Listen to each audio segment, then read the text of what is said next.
welcome back everyone, it's Matsimus, hope you're having a wonderful day, and again we're going back to the world of fighter jets, and it was about time we started talking about some beautiful Russian fighter jets again, and today is one of the most beautiful out there, the Su-27/35 Sukhoi family of fighter jets. They are just fantastic, a pure staple of Russian aviation. Of course, I did recently do a video on the MiG-29 versus F-18. A lot of people highly upset by that video, and I can kind of understand why. But really, I like to just, you know, now and then throw a little bit different content out there in terms of comparison and stuff. I don't normally do comparisons, but today is just going to be a standalone review, opinions, history on this aircraft, and we'll go through the standard format that I always do. Guys, as always, if you do want to support my channel, please feel free to go check out my Patreon account. I'd really appreciate it. So let's just get straight into it. The introduction in the mid-1970s of the United States Air Force F-15 Eagle and F-16 Fighting Falcon put the Eastern Bloc fighter pilots at a distinctive disadvantage. The deployment of the Su-27 Flanker and MiG-29 Fulcrum in the mid-1980s leveled that playing field. Designed as a high-performance fighter with a fly-by-wire control system and the ability to carry up to 10 air-to-air missiles, the highly maneuverable Su-27 is one of the most imposing fighters ever built by the Russian aviation industry. The MiG-29 is superficially very similar in its layout to the larger Su-27, and unlike the counterpart American fighters, which are easily distinguished, a close attention to design details is needed to distinguish between the two Russian fighters. The most striking difference is the Su-27's signature centerline fuselage stinger, which protrudes well after the engine exhaust and is entirely absent on the MiG-29, though this feature may not be apparent from all angles. The vertical stabilizers on the MiG-29 are canted outward, while those on the Su-27 are vertical. Also, the air intakes on the MiG-29 are canted inward, while the air intakes on the Su-27 are vertical. The MiG-29 fuselage sits entirely above the air intakes, engine pods and exhaust beneath the wings, whereas on the Su-27 there is a distinct droop of the forward fuselage below the upper edges of the air intakes of the fighter jet. Basically guys, it's a very similar jet to the MiG-29, but also nothing like it. The first Flanker A prototypes flew on 20th of May 1977. By the early 1980s, Sukhoi's T-10-1 prototype was the subject of much scrutiny by Western intelligence agencies who dubbed it the Flanker A. As the prototype evolved into the Su-27 or Flanker B production model, word of its potential as a fighter spread very, very quickly.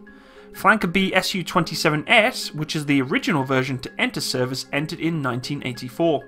The initial production seater was referred to as the Su-27S, allowing the designation Su-27 to refer to any or all variants of the family of aircraft in the Western world.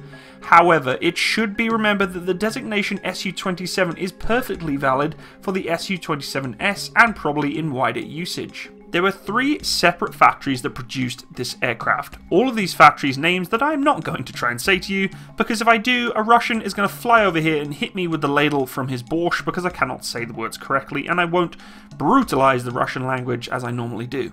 However, during the Cold War there was one that was responsible for the twin-seat versions and 2 other factories for the single-seat versions. After the end of the Cold War, when the orders were scarce and competition keen, both factories actually developed their own aircraft designs in both configurations. The Su-27 airframe was manufactured using the integral configuration, with the wing and fuselage forming a single aerodynamically lifted frame. Its longitudinal sections in the form of the wing airfoil ensures extremely high aerodynamic efficiency. And let's be honest here guys, we know of the capabilities of this fighter jet and how maneuverable and flexible it is in the air. To increase the aircraft's maneuverability even further, it was designed to be unstable in the air, with an artificial stability system providing the remote control system controls. The fighter is fitted with an analog quad-redundant fly-by-wire system. The wings are mid-mounted and semi-delta with square tips. The wing has a drooping leading edge and flaperons. The leading edge root extension, or LERX, extends downward and forward of the wing roots. The vertical tail is twin-finned with rudders, and the horizontal tail is a differential tailpipe which consists of 2 all-moving outer wings. The tail fins are swept back, tapered with square tips and mounted on the outboard of the engines. The flats are mid-mounted, swept back and tapered.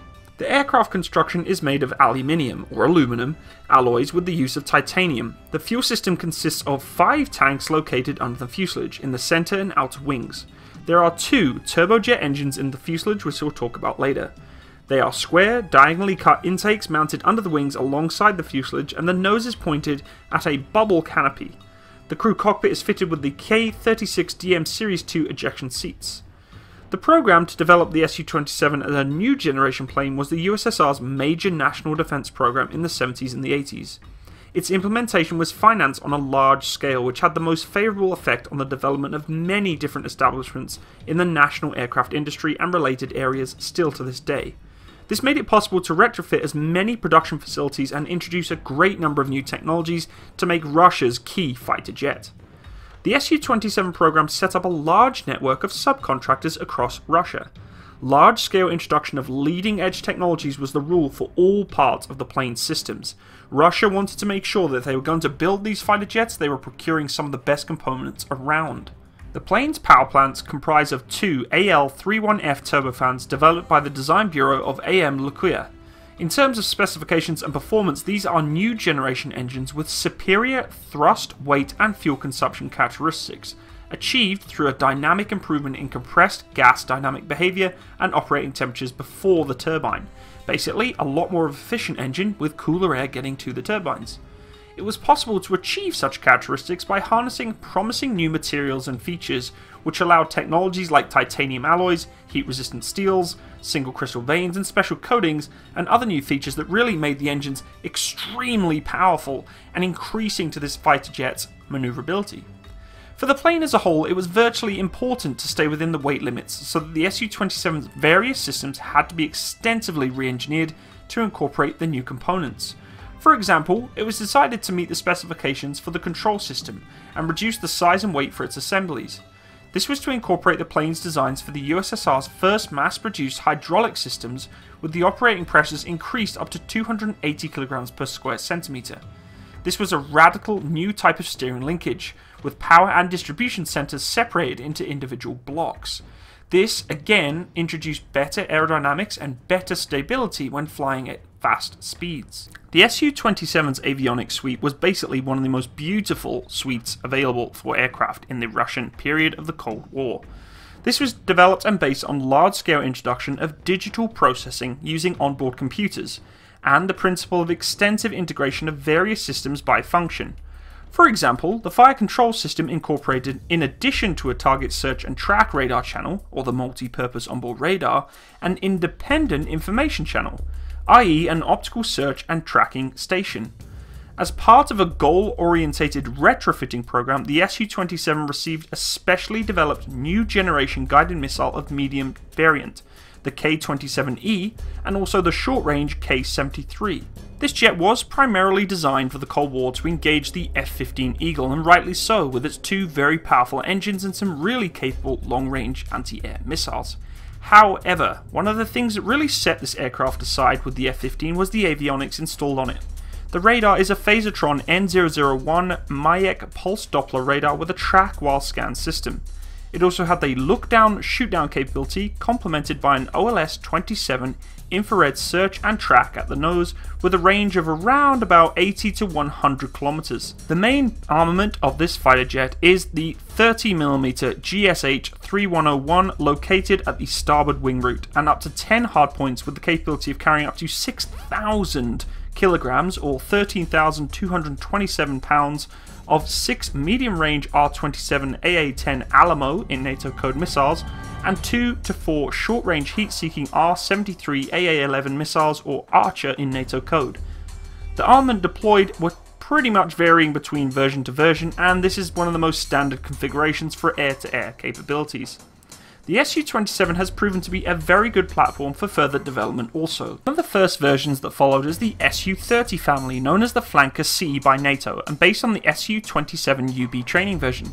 This version was enhanced with its range, thrust vectoring, which in turn enhances its maneuverability even more, while having the same power plant of the basic model. The avionics are also well enhanced, having an autopilot for all flight stages and low altitude flight in terrain following radar mode. There was individual group combat capabilities against air-to-ground and sea-surface targets. The automatic control systems interconnected with the navigation systems, communicating with one another and making a really good package for a fighter jet. This allowed for automatic mode of route flights, target approaches, recovery to airfield and landing approaches. The version that follows on from that is the Su-33, which is the naval version of the Su-27 and is often denominated as the Su-27K or Flanker D, operated by the Russian Navy from the sole carrier it has. The next version is the Su-32 or 34, which is basically a strike fighter bomber purposed at replacing the Su-24. Equally based on the Su-27 airframe, its mission is to deal with, at tactical level, ground and naval targets. More specifically, tactical bombing, attack, reconnaissance and/or interdiction. This can operate alone and in groups, under any weather conditions, under any environment saturated with anti-air defences and electronic countermeasures. It features canards, a new nose and a side-by-side seating allowing 2 pilots, new power plants, the Saturn Sukhoi AL-31F FM turbofans, and a range of 4,000 kilometers. The version that followed is the Su-35 Flanker E, an all-weather air superiority and super maneuverable multi-role fighter, featuring a structure composed of high-strength composites and aluminum lithium alloys, increasing its fuel volume while reducing its overall weight. The tail fins were larger, having carbon fibre reinforced polymer, square top tips, and the cannons were removed while the power plant was new. Again, 2 Saturn Sukhoi AL-31FM turbofan engines, which were larger with a lot more thrust. This version also had a very powerful avionics system, such as the fire control system and the N011 pulse Doppler radar that allows the fighter to track up to 15 airborne targets and guide 6 missiles at the same time.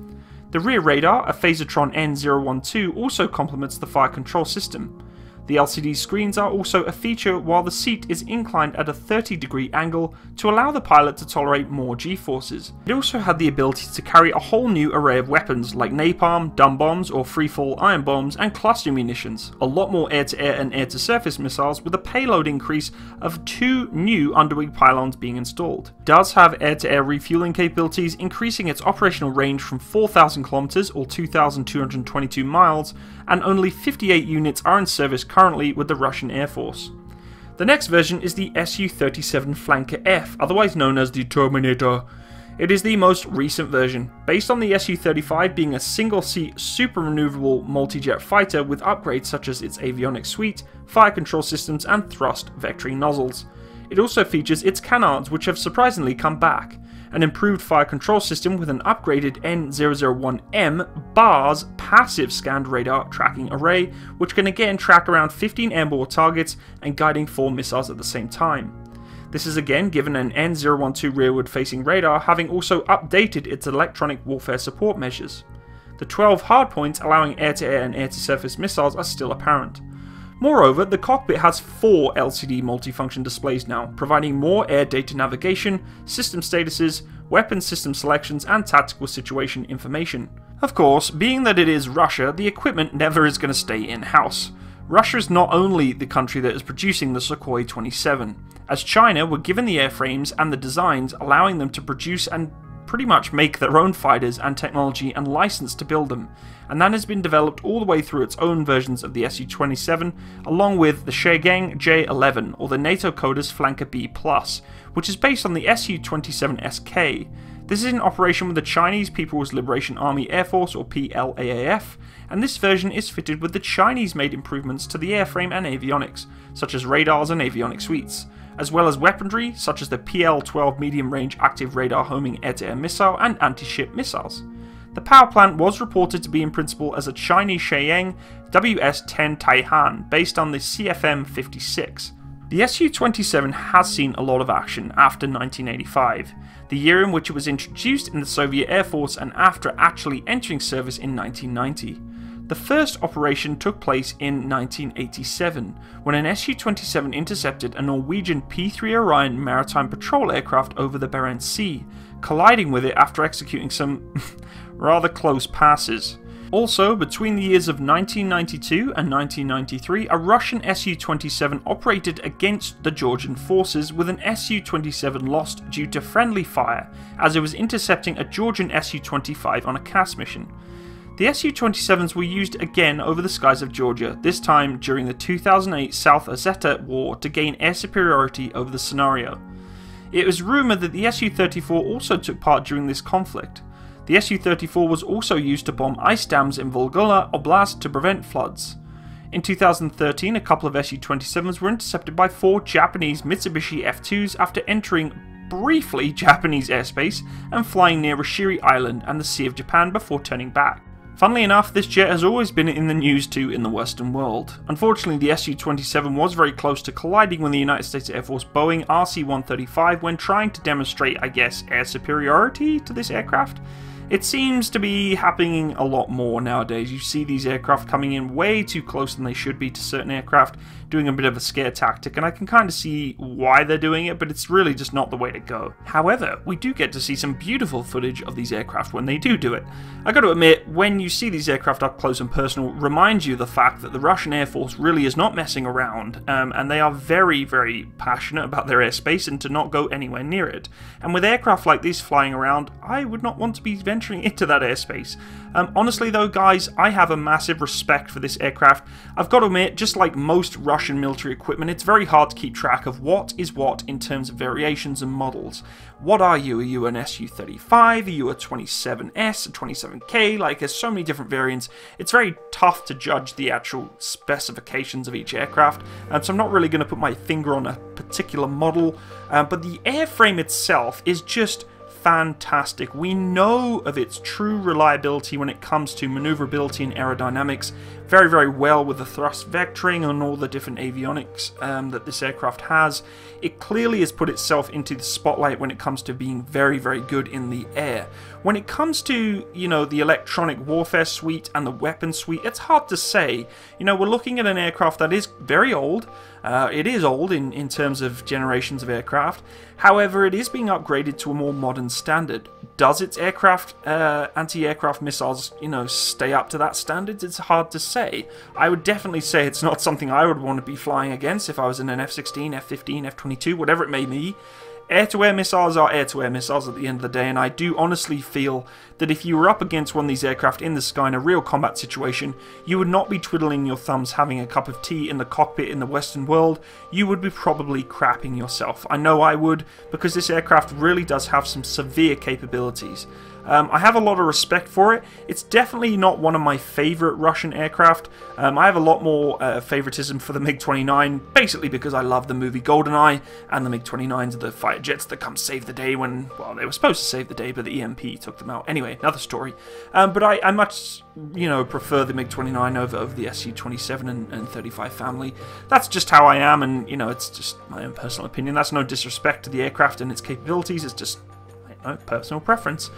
Anyway guys, I hope you enjoyed today's video. I'd love to hear your comments and opinions on this aircraft, and if there's anything I've said or incorrectly stated, please feel free to correct me. I do apologise. I try my best to look for as much information and sources as I can to kind of cross-reference and put some information in there that's as applicable to the aircraft or vehicle or whatever else is that I'm reviewing at the time. And if I do make a mistake, call me out for it. I do apologise. I hope you enjoyed the video. Please leave me a like. All the generic YouTubers that tell you all the things, I'm going to say the same thing. Like and subscribe and do all this good stuff. One thing I will really ask for, though, if you do want to support my channel, is to go check out my Patreon page. Yes, you can go check that out in the link box below. It is in the description. Go check out the link, and if you want to support me, feel free to check out my Patreon page. I hope you have a wonderful day. Thanks again for watching, and bye-bye.